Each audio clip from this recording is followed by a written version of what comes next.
ఎంతో మహిమాన్వితమైన శ్రీ పంచమి. హిందూ ధర్మంలో ప్రతి నెలకు ఒక విశిష్టత ఉంది. అలాగే మాఘమాసంలో 5వ రోజు వచ్చే పంచమిని వసంత పంచమిగా జరుపుకుంటారు. దీన్నే శ్రీ పంచమి, సరస్వతీ పంచమి అని కూడా పిలుస్తారు. దక్షిణాదినే కాదు, ఉత్తరాదిన కూడా శ్రీ పంచమిని విశేషంగా జరుపుకుంటారు. మాఘమాసంలోని పంచమి రోజే బాసరలో వ్యాస మహర్షి ఇసుకతో అమ్మవారిని ప్రతిష్ఠించాడని చెబుతారు. ప్రకృతిలోని చెట్ల ఆకులన్నీ పసుపుగా మారి అమ్మ రాక కోసం నేలనంతా పసుపుతో అలికాయ అన్నట్లుగా ఉంటుంది వాతావరణమంతా. ఈ శ్రీ పంచమి రోజు విద్యాభ్యాసం మొదలు పెడితే వారు ఉన్నత విద్యావంతులు అవుతారని విశ్వాసం. అందుకే చాలామంది తల్లిదండ్రులు వసంత పంచమి రోజు బాసరలో అలాగే సరస్వతి అమ్మవారి ఆలయాలలో పిల్లలకు అక్షరాభ్యాసం చేయిస్తారు. మరి ఎంతో పవిత్రమైన విశేషమైన ఈ రోజు మీ ఇంట్లో పిల్లల చేత లేదా మీరైనా సరే మీ పూజా మందిరంలో సరస్వతీదేవి చిత్రపటం దగ్గర ఎవరైతే ఈ ఆకుపై ఇలా దీపాన్ని వెలిగిస్తారో అటువంటి వారికి సరస్వతీ మాత యొక్క అనుగ్రహం కలుగుతుంది. మీ పిల్లలకు చక్కని చదువు, జీవితంలో ఉన్నత స్థితిలో ఎదిగేలా అమ్మవారు దీవిస్తారు. ఉద్యోగం రాని వారికి ఉద్యోగం వస్తుంది. కష్టాలు, దోషాలు తొలగిపోతాయి. ఈ శుభ సమయంలో ఇలా ఈ ఆకుపై దీపాన్ని వెలిగిస్తే ఆ అమ్మవారి అనుగ్రహం కలుగుతుంది. ఆ అమ్మవారిని ప్రత్యక్షం చేసుకోవడానికి ఇది అద్భుతమైన దీపంగా మనం చెప్పవచ్చు. శ్రీ పంచమి అంటే సరస్వతీ పంచమి, వసంత పంచమి ఎంతో విశేషమైన రోజుగా స్కాంద పురాణం అలాగే దేవీ భాగవతం చెప్తున్నాయి.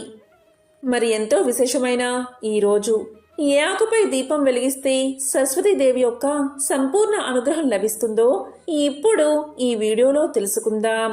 ప్రాణశక్తి సరస్వతి అని వేదం చెబుతుంది.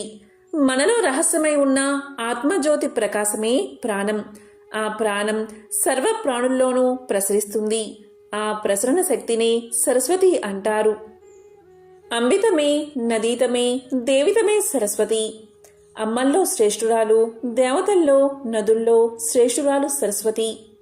ఒక మహానదిగా ప్రవహించిన సరస్వతి నది గురించి మన వేద పురాణాల్లో విస్తృతంగా వర్ణించారు. అంతర్వాహినిగా ప్రవహించిన సరస్వతీ నది బ్రహ్మ వైవత్తర పురాణం, దేవీ భాగవతాది పురాణాల్లో ఒక మహానదిగా ప్రవహించిన సరస్వతీ నది కలియుగం ప్రారంభమైన కొన్ని వేల సంవత్సరాలకు అంతరిస్తుందని భవిష్యోత్తర పురాణం పలికింది.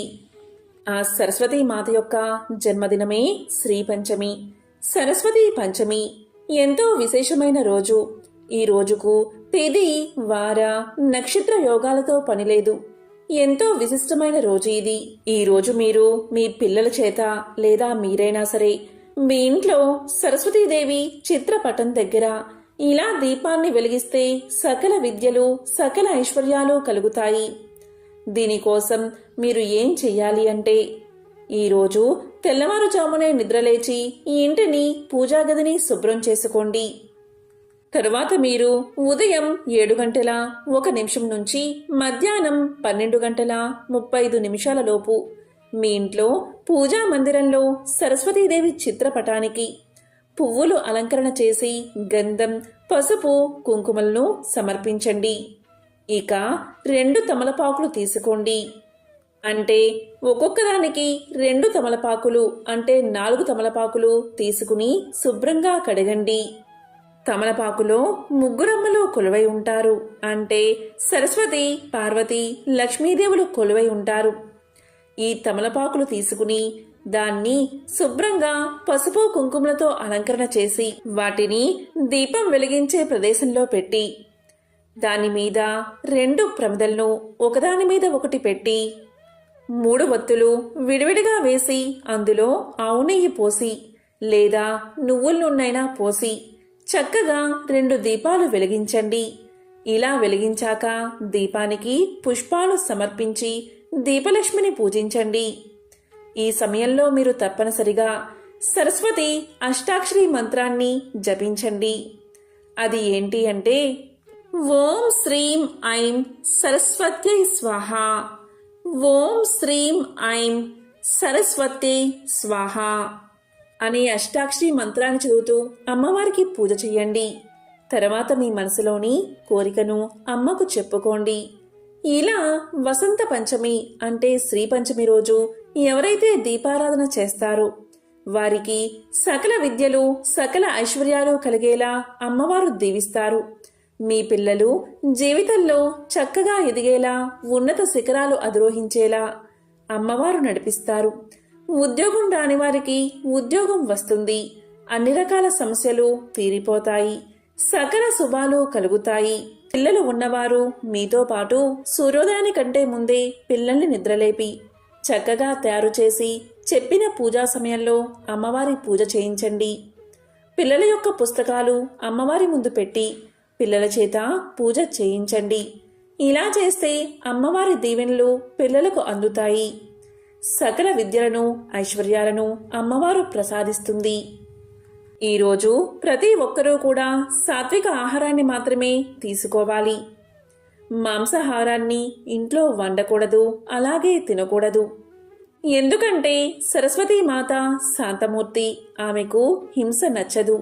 జంతువులను హింసించడం, వాటిని తినడం అమ్మవారు ఇష్టపడరు. కాబట్టి ఈరోజు సరస్వతి అమ్మవారిని పూజించే రోజు కాబట్టి ఎట్టి పరిస్థితుల్లో మీరు మీ ఇంట్లో మాంసాహారాన్ని వండకండి, అలాగే తినకండి. ఈ పొరపాటు చేస్తే అమ్మవారి ఆగ్రహానికి గురి కావాల్సి వస్తుంది. ఈరోజు మీరు మీ పిల్లల చేత ఏం చేయించకపోయినా సరే సూర్యోదయానికంటే ముందే నిద్రలేపి స్నానం చేయించి శుభ్రమైన వస్త్రాలు కట్టి తెల్ల పువ్వులను అమ్మవారికి సమర్పిస్తూ ఓం శ్రీం ఐం సరస్వత్యై స్వాహ, ఓం శ్రీం ఐం సరస్వత్యై స్వాహ అనే మంత్రాన్ని జపించేలా చేయండి. ఇలా చేస్తే అమ్మ అనుగ్రహం మీ పిల్లలపై ఉంటుంది. ఈరోజు ఎవరైనా సరే అసత్యం పలకకూడదు, పరులను నిందించకూడదు, తగాదాల జోలికి వెళ్ళకూడదు. ప్రశాంతమైన మనసుతో అమ్మవారిని మనసులో నిలుపుకుని అమ్మవారి అష్టాక్షరి మంత్రాన్ని జపిస్తూ ఉంటే వారికి అమ్మవారి కరుణ తప్పకుండా ఉంటుంది. సరస్వతీ నమస్తుభ్యం వరదే కామరూపిణి విద్యారంభం కరిష్యామి సిద్ధిర్భవతు మే సదా పద్మపత్ర విశాలాక్షి పద్మకేసర వందిని నిత్యం పద్మాలయాదేవి సామాం పాతు సరస్వతి. బ్రహ్మాండ పురాణంలో బాసుర స్థల మహత్యం ప్రస్తావన ఉంది. అందులో ప్రముఖంగా కనిపించే కథ వ్యాసుడిది. కురుక్షేత్ర సంగ్రామంతో మనసు చలించిపోయిన వ్యాసులవారు ప్రశాంతంగా తపస్సును చేసుకునేందుకు గోదావరి తీరంలో మధ్య భాగమైన బాసురకు చేరుకున్నారట. ఇక్కడి గోదావరిలో స్నానాన్ని ఆచరిస్తూ ఉండగా వ్యాసుల వారికి సరస్వతీదేవి సాక్షాత్కరించి ఇసుకతో తన విగ్రహాన్ని రూపొందించమని చెప్పిందట.